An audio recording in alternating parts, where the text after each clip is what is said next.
There will always be other players who are better than you. This is simply a fact of Rocket League, but what this means is that there's always something for us to strive to improve on. But this also means that there are going to be times in ranked where we simply run into players who are more skilled than we are. Is there something we can do to give ourselves as good a chance as possible to take these players down? And that is exactly what we'll be covering today as we discuss what you can do to take down better players in Rocket League. For today's discussion, we'll be taking a look at a recent GC2 game that I played against Mr. Musty Cow here. Now, the question is, what exactly is Musty doing down here in GC2? Because obviously he's played up to as high as SSL, and just in case you have any questions about if it is the actual Musty, you can see RLCSX champion tag down there, as well as he will be using Alpha Boost throughout this, so that should quell any of those questions. But obviously,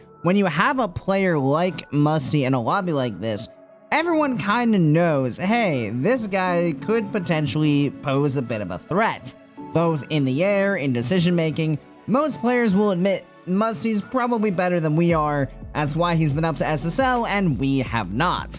So that leads to us having to figure out exactly what we're going to do to counteract his ability. And in general, there's going to be two things that we're looking to do. Number one, we want to eliminate as much of his space as possible. We don't want to give him time to do things with the ball, because the more time we give him, the more opportunities he has to outplay us, which becomes increasingly likely if we keep giving him space with the ball. And then number two, when he does have any bit of time with the ball, we need to read what he's doing as quickly as possible so that we can cut it out and prevent him from creating opportunities for his team. So those are the two things that we're really going to be looking to do throughout this game, and are things you guys can apply in your own games when you recognize some players who might be playing at a slightly higher level. So let's go ahead and jump on into this and see what we can kind of glean from what we got going on. So off the first kickoff here, Musty going to the back corner. All well and good. Rotate back we go.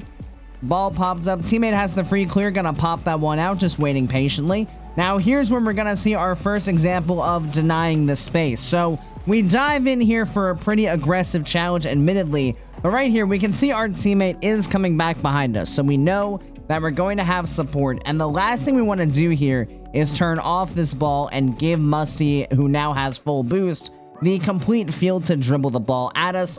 Absolutely something we want to avoid.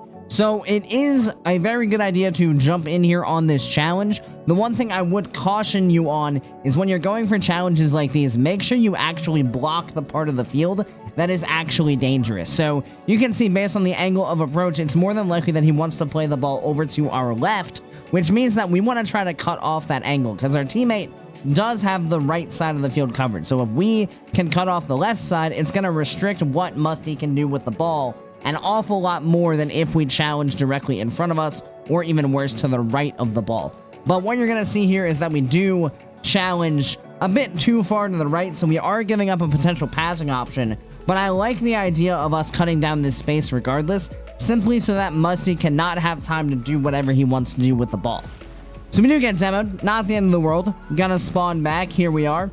Musty through the corner here. Now it's important to recognize if he wants to go anywhere with this ball, he must go towards the midfield, so we're perfectly fine to play the backboard here. Teammate is probably positioned in such a way that if this ball bounces out, he can go ahead and jump out and challenge it.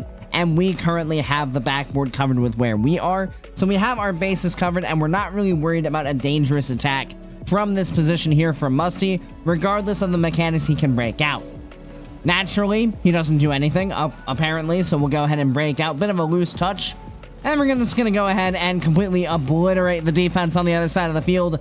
So let's talk about this just briefly, because we do have a bit of a flubbed up touch here. We have a nice control touch here, but then we rush this one a little bit. So now, once we kind of bang this one downfield, we've given up possession. So it's all about trying to figure out what we can do to create an opportunity for our team. And right around now, we can kind of tell that there's not much of an opportunity to play the ball, because any touch we would get on the ball is just going to send it shooting to the other side of the field. There's not really an opportunity for a pass down. So instead, we'll look for what else we can do that doesn't involve the ball. And the answer to that question is simply apply pressure to the opponents. Again, restricting what they can do on the ball because they simply do not have time to play it how they want to.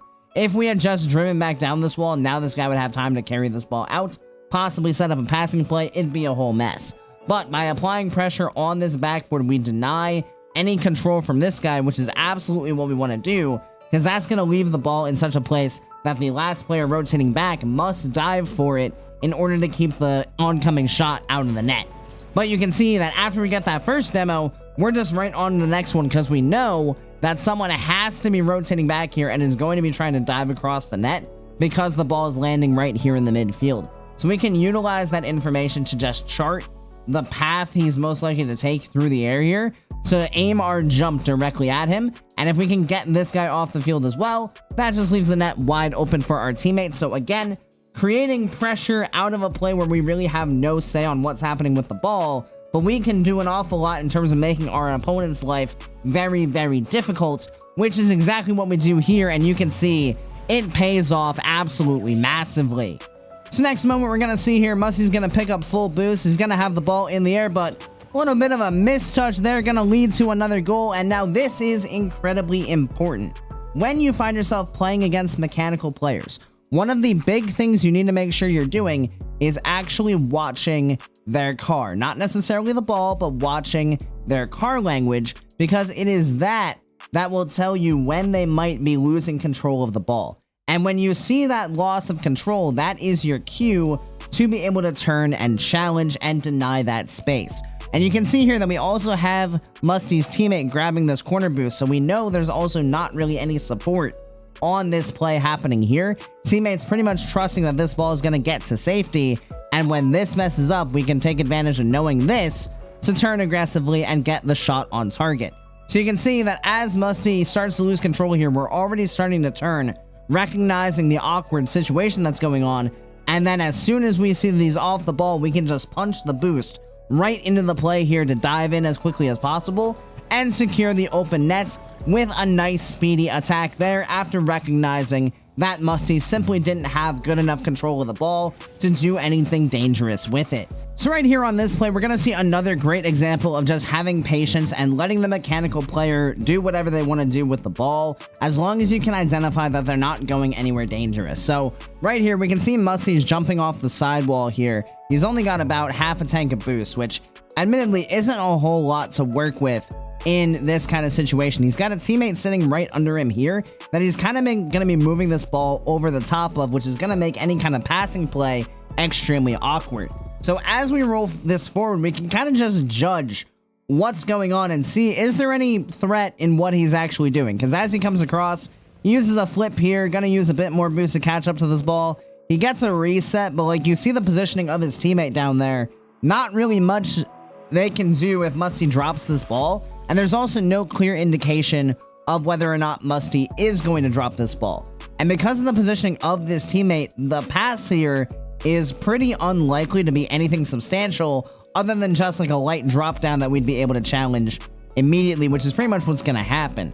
If this teammate was a little bit further back, let's say, now we might be a little bit more worried because if the ball popped out right here, now this player could attack it quickly. But because we have basically parallel positioning here from the two orange players, very unlikely that any kind of pass is going to come out. So we can kind of see here there's really not much of a threat. Because again, we do also have that support behind us. So if this ball were to even get past us, as long as we can put in a bit of a force on our challenge, we're going to create an opportunity where our teammate can take the ball, as long as we deny free space from these guys to do anything dangerous. And as you can see, as this continues to roll forward, the flip comes out.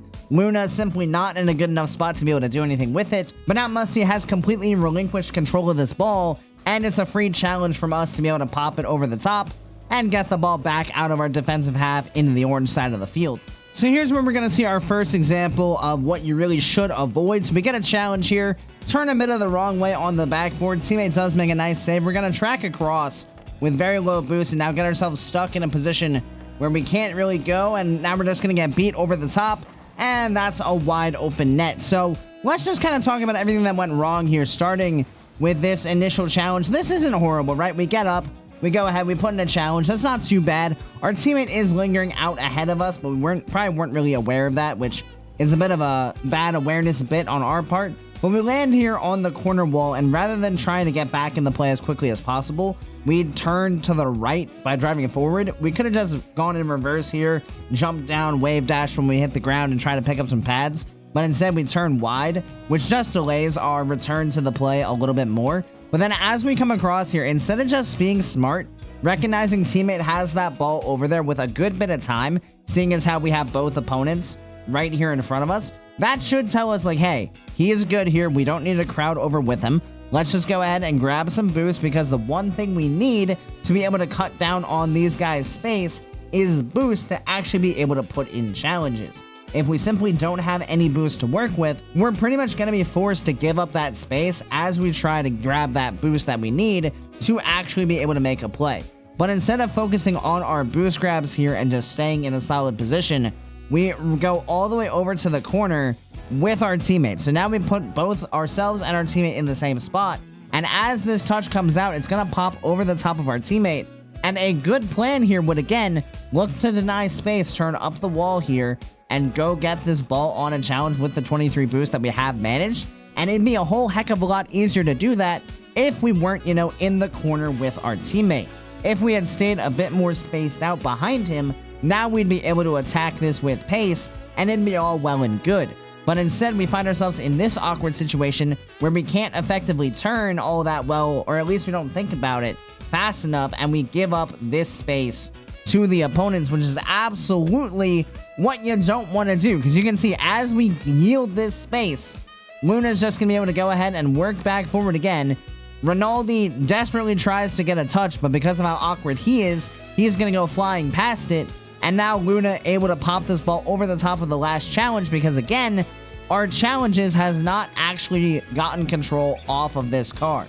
He so far is able to continue just popping the ball over each of us as we come forward, because none of our challenges are good enough to actually dispossess him. So now, because we're trying to make a desperate dive, he easily can see us coming, just pop the ball over the top, and that gives way to the free net for Musty. But again, this entire thing is prevented if we recognize that there was space in the corner, and instead of crowding over with our teammate, we had just picked up pads around the field and had been in a more supported position to be able to jump out to challenge the ball as it came into the corner. So here's where we're going to see moment number 2 of things you absolutely don't want to do. Ball coming in, we're going to go ahead and get this save. Not a great touch over to the side, going to bounce back mid. Teammate does have us covered, but you can see we're running low on boost again. Teammate going to get baited out of this play, and now you can see we're just in an absolutely awful spot. Bump coming in, got to try to go, no boost to challenge, and that's just in the net. So let's see everything that went wrong here. So going back, we have this save. Again, not a great touch. We didn't really plan exactly where we were putting this. This is going to cause the ball to bounce back mid and to have our teammate rush back to get a touch. Now, admittedly, teammate doesn't get the best touch, but we are not going to do him any favors in what we do after the fact. So he's going to grab that boost.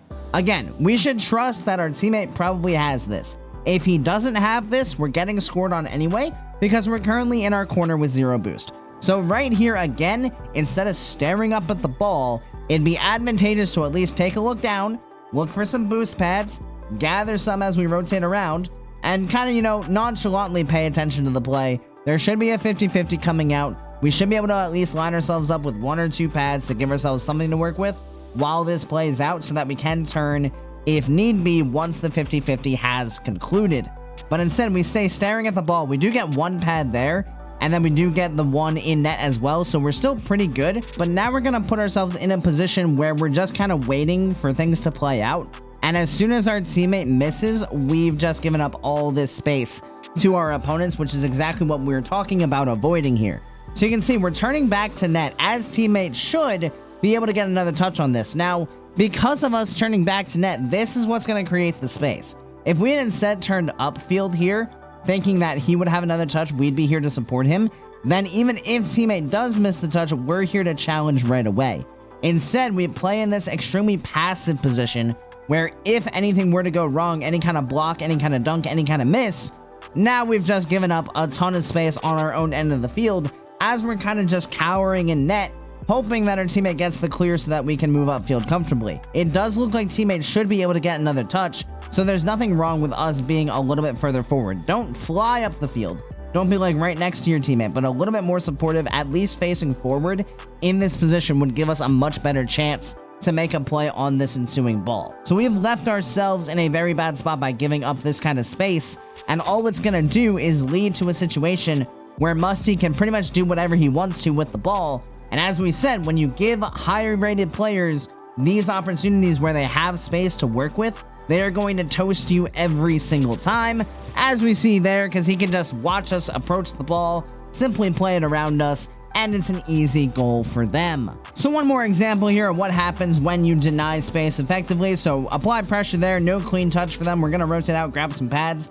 Teammate able to keep the ball in. He goes for a bit of a diving challenge, but we do recognize the awkward landing and we're able to slot that one home. So let's break this one down, as this is the last play of the game. So challenge coming through. We're going to pre-flip here because there's really nothing else for us to do. Just don't want to allow Musty to get a free catch here. So just going to apply a little bit of pressure so he feels like he has to do something, which is exactly what we get him to do. We get him to have a bit of a slow recovery, which gives our teammate a chance to come in for this play. Now, this is a critical point because a lot of players will land here and will immediately see this boost, and that's where they're going. Instead, we're going to recognize, hey, we're up by 2 with 16 seconds left. We need to make sure that we're defending our net first and foremost here, keeping attack on second. So rather than taking this boost, we're going to make the smart play that will allow us to stay involved with our teammate and just take these pads out so that we can get back in rotation. And then if we need to turn, we can do that. If we need to go back, we can do that. This allows us to have options rather than just committing all the way to a corner that might not be worth it in the end. So I like this idea here to just stay in rotation. And now as we see this ball come around, we can go ahead and grab mid boost on our way out. This is fine as we see our teammate's going to have the next challenge.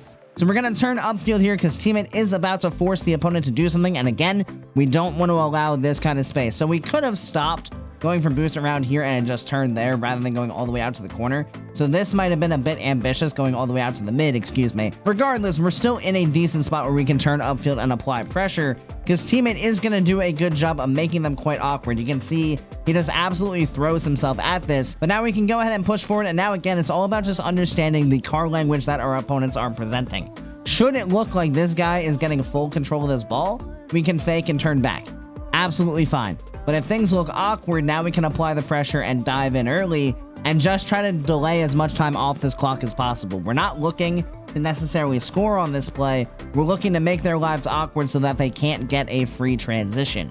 And as we play this forward, you can see once again, when the goal is to deny this space, we can look, see awkward ball all the way around. Musty actually driving right in front of his teammate. Makes life very awkward there. Now we can go ahead and go quick. Make sure we get over the top of Musty's bump. And now that just gives us a completely free challenge here. Once again, preventing that space, preventing that opportunity for that free dribble. Basically doing exactly what we wish we could have done on the previous play on this one. Denying that space and absolutely slamming this one right into the back of the net. Securing that forfeit and the win there for our team. As you guys can see, there is a lot you can do to take away options from these highly skilled players. If you simply do not allow them space to do what they want to do on the field, there is very little they can do to beat you. But the big key to that is making sure that we position ourselves accordingly, read what they are trying to do correctly, and ensure that we have enough boost to make a play whenever we are needed. Of course, thank you guys so much for watching. I really do appreciate each and every one of you who made it to this point in the video, and I do hope you enjoyed it and found it helpful. If you did, make sure you click that subscribe button right down below so you make sure you don't miss any future Rocket League content. Additionally, if you'd like to be a bit more involved in the community we're building here, feel free to join my Discord, which I'll have linked down in the description. And as always, I hope you guys have a great rest of your day, and I'll see you next time. See you later, guys.